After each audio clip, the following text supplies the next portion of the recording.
Egypt के pyramids और रोम और ग्रीस के उरूज से पहले भी सिंध की सरजमीन थी, और ये वो ज़मीन है जिसकी तारीख 5,000 साल से भी ऊपर में मुश्तमिल है।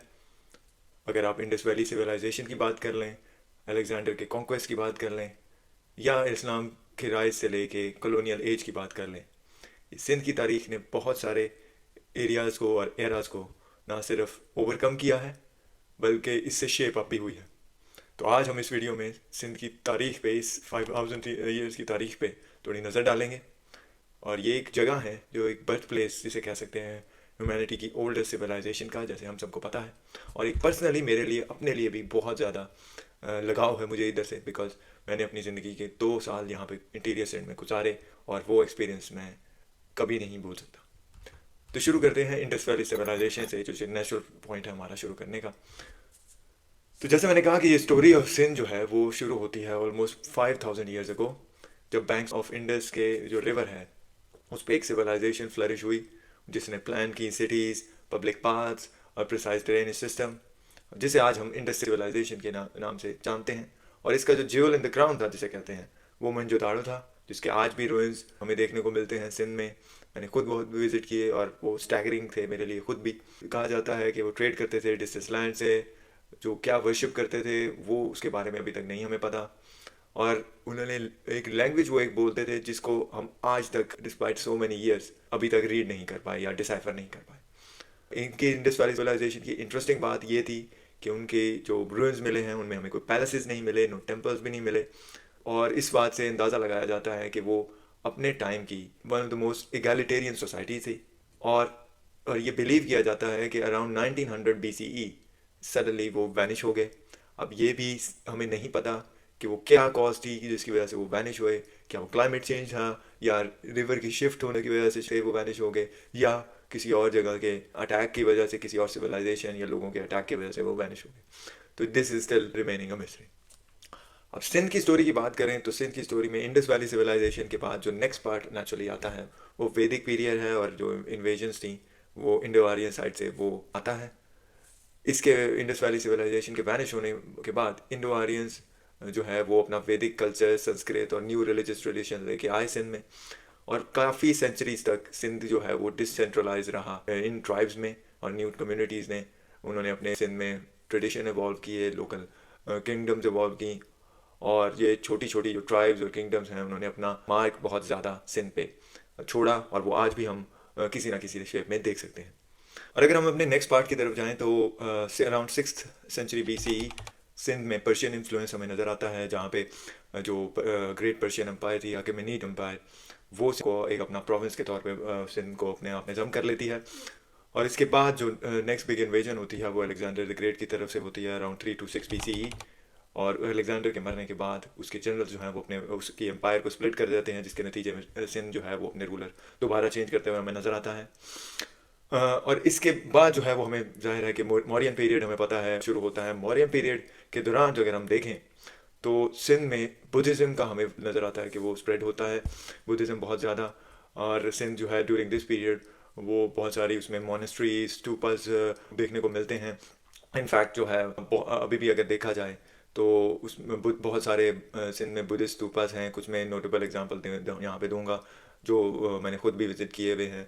कहूजो दाड़ो, थुल मीर राकान, थुल हेरो खान और सुधेरान जो थुल, ये चार जो हैं ये स्तूपास अभी भी बहुत ज़्यादा नोटेबल एग्जांपल्स हैं, ये फ्रॉम उस दैट पीरियड जहाँ पे बुद्धिज़्म बहुत ज़्यादा वाइड स्प्रेड हुआ सिंध में। अब नेक्स्ट पार्ट की तरफ से मैं आऊँ तो from 1st century to 7th century, अगर उस पार्ट पे अगर हम नज़र दोहराई जाए तो सिंध में बहुत ज़्यादा फ्लरिश हुआ हिंदू कल्चर और बुद्धिस्ट डायनेसिटीज़, जैसे मैंने कहा कुशान्स, सिथियंस और लेटर ऑन राय और ब्राह्मण डायनेसिटीज़ का बहुत ज़्यादा इन्फ्लुएंस रहा between 1st and 7th centuries। Regional identity building बहुत नज़र आई, लोकल लैंग्वेजेस, क्राफ्ट्स, बिलीफ जो जो थे डिफरेंट आइडेंटिटीज़ के, उसने डिस्टिंक्ट सिंध कल्चर को शेप अप किया। और ये जो है अभी भी इंटीरियर सिंध में पर्सनल एक्सपीरियंस से मैं कह सकता हूँ कि हमें बहुत ज़्यादा नज़र आता है। और अब ये एक टर्निंग पॉइंट जो हम जा रहे हैं अपने नेक्स्ट पार्ट में सिंध के कल्चर में और सिंध की हिस्ट्री में, वो थी अरब कॉन्क्वेस्ट और spread of Islam around 711। Muhammad bin Qasim का जो है वो कॉन्क्वेस्ट, हम जैसे हम ज़्यादा सबको पता है,